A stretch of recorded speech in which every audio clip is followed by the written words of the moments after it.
Hey friends, welcome back. Now, hopefully you had some time to create your own reports and play around with all the various features which Power BI gives us, and you're now ready to continue learning. So let's do that. For me, I want to click on the Save Disk here or press Ctrl S, because now we will close this report and create a complete new one with a different data source, which gives us also maybe a little bit more information, for instance, about products. So we don't have only product 1, product 2, and so on, but maybe a little bit more information. So please make sure that you save your report and then open a complete new Power BI file. I already did that, which is here. So I can continue working with that one in here. So let me just drag it here on my screen so you can see actually the file itself, the report. Okay. So let me just also close the other one. Let me close it. All right. And here we go. So for importing the data, which is always the first thing we need to do, I have prepared another Excel file in our case, which you also can download from the resource section. Now, of course, I am completely aware that best practice would probably be that we have a database where we can connect to. But as I know, and probably all of you also know, Excel is quite a lot used in various organizations all around the world. So it's a data source which is very common, and that's why it's also easy to use. And I can append this to the course lecture. So that's why we refer to Excel. But also note that you can also, of course, connect to a database, maybe in your company. And I would always encourage you to do that. If you have a choice between Excel and a database, I would always use the database. So having said that, let's get started, because the building process of Power BI and so on, and the transformations which we can do with the query editor, those, of course, are the same. That doesn't matter if we use an Excel file or a database or any other kind of data source. So let's actually get started by clicking on Import Data from Excel. And then let's navigate to the folder. In this case, for me, it's directly here. And I can choose the PBI training number 2. So let me click on that. Let me click on Open or double click on it. Both work. And then we can import the specific data. And we see that because it's an Excel file, we have Excel tables in here, which is employees, orders, and suppliers. And also we can see here we have the 3 sheets. As a best practice tip, you already know that I always prefer to import the tables, which makes sure that I only import the data inside the table and not any additional data I might not want to use from the Excel sheet directly. So that's why I'm going with the tables. Select the first one, and I also get a preview here for here the employees. I can see an employee name. Oh, Elon Musk is, for instance, one of our employees, and Satya Nadella, and so on. So those people, you probably don't know their names, I guess, but those are actually working in our company here. Okay. So then we have here the orders table, which gives us here orders, again, transactions with various products, various ship modes. And also we can see here various KPIs like sales, pricing, and so on. So that's currently included in here. Okay, that looks good. And also let's have a look at the supplier as a preview. These are the suppliers we have, and we can see here an ID, a name, and a country. Okay, so let's actually select the specific tables we want to use, and then we need to actually get them in the model. However, we want to transform them upfront. So we do not want to click on load directly. To load it directly, we would like to go transform data and open it first in the Power Query Editor to make sure that we can do any kind of transformations upfront which might be required. To today's date, I still don't understand. I mentioned that before, I guess, but why is Power BI actually highlighting this load option when most of the time you actually want to transform the data first? Make sure that it is in the right format, that you've done all your cleaning and so on. So actually, this should be highlighted in green, because if it's highlighted in green, people tend to click on it, right? And actually, we want to actually transform it first. So, but don't ask me why it's this way. Ask Microsoft. They have decided to write it this way in Power BI. So let's click on Transform Data.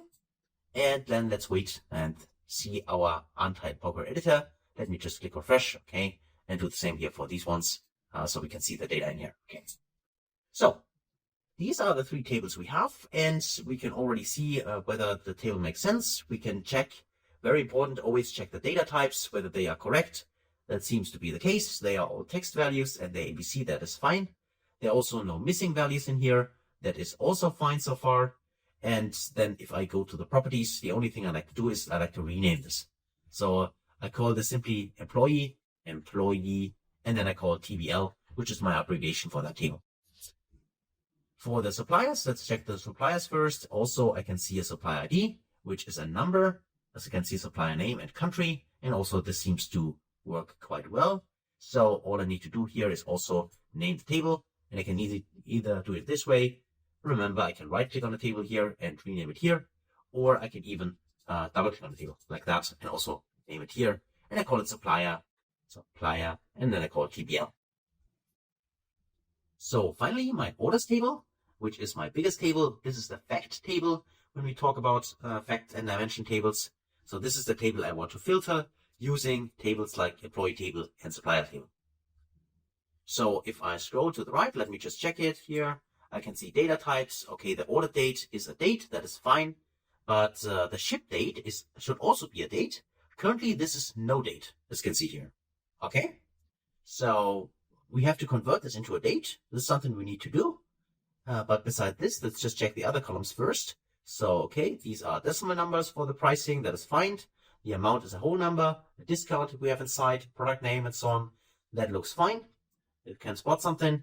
The only thing I spot here directly is that inside the customer zip code, there are obviously missing values in here. As you can see here, there are 29 values which are empty. And if I would like to see which values those are, I can select the null here, click on OK, and then I would see, these are the values which are currently not filled for this specific customer. So in a real world scenario, it would make sense to go to the data provider and ask him or her whether he or she can deliver here the missing values just to fix this.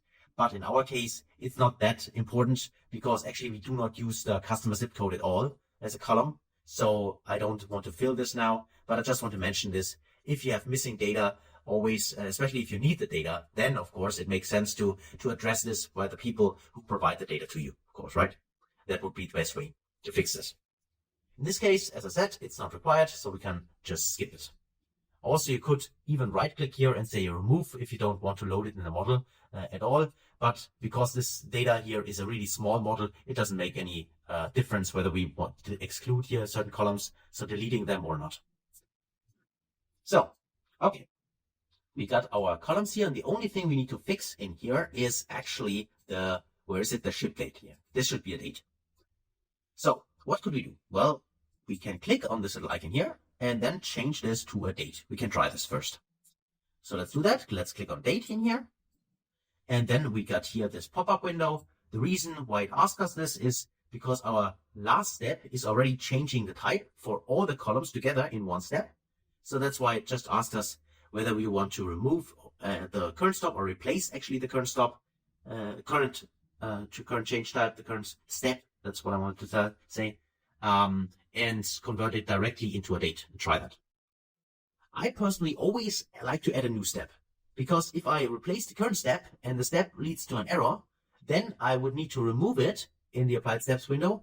But this would mean that I need to reapply the mapping of the column type for all the columns, because they're all transferred in one specific step. And this is why I like to add the new step here. Again, I don't know why the green one is here highlighted, but it's that way. So I click on add new step, and you see that now exactly that's what I meant. I run into an error. So obviously the conversion from the ship date to from a number, which was the prior format, to a date doesn't work. So it returns errors here. And now it's much easier for me to just remove the step and have my original step back, and still the other columns have the right data type. If I would have to remove this step, then I would be here, and you can see that now I have to map each of those columns again, and that's not what I want. That's why I like to add a new step instead of changing the step in here. So obviously this did not work for us. So what could we do instead? Well, something which always works, at least in 99% of the cases, we can convert a number into a text value. So like that, I can do that. And again, I will be asked, do I want to replace the current step? No, in my case, I want to add a new step. Click on add new step, and you see that this obviously works. So there are no errors. Now this is converted from a number into a text. And now let me go back again to the ABC, and now try to convert it another time. This time we try to convert it, but not from a number directly into a date, but instead from a text value into a date. So let's try that. Let's click on date. And again, we will be asked, do we want to replace the current step or add a new step? Now here it is crucial to use add new step, because if we replace the current step, we have the same as we had before, to convert directly from the number into the date, which returned errors. But if we add a new step, that means we first converted in the prior step into text, and now we try to convert it from text into date. So let's actually add new step. Click add new step. And now you can see it worked. As you can see here, we have all the dates, and also we have a complete green line here, so there are no errors. So in this case, the trick was to convert it first into text, which most often always works, and then convert it from text into a date. And obviously, this was something which Power BI was able to do. So that was also just a small little hint or trick, which I wanted to show you, that sometimes it makes sense to really play around with this, because even though you can convert it directly, maybe it makes sense to use convert to text first, and then try from text again, and sometimes Power BI is then picking this up. And also, as a tip, I would like to mention this again, you always have also the option, and that's especially crucial for numbers, and with the decimal separators and the thousand separators, go in here and use this using local option. That is really a tremendous help, and that's what I like to mention it again. So, now we also have the ship date, we have the order date, and now we actually are good to go. Or are we? Well, if you now say, wait a moment, Dan, there's something missing, and that's the dates table, then I say, you're completely right. This is correct. As I said before, each Power BI model should have a proper dates table, and this dates table can be created in Power BI directly using DAX, for instance, or we can use the dates table code again, which have shown you, and you can also use it from the resource section for all your projects, and that's what we're going to do here again. So before I do this, let me just quickly check the date time frame. So in this case, I start in 2021. And if I click on load more, I would like to see all of them. If I scroll down, I can see that the last date is in 2023. So again, we have a time frame across 3 years for 2021, 2022, and 2023. And that means, let me just press cancel here. I need my dates table code, which I already opened here in my editor. This is this one.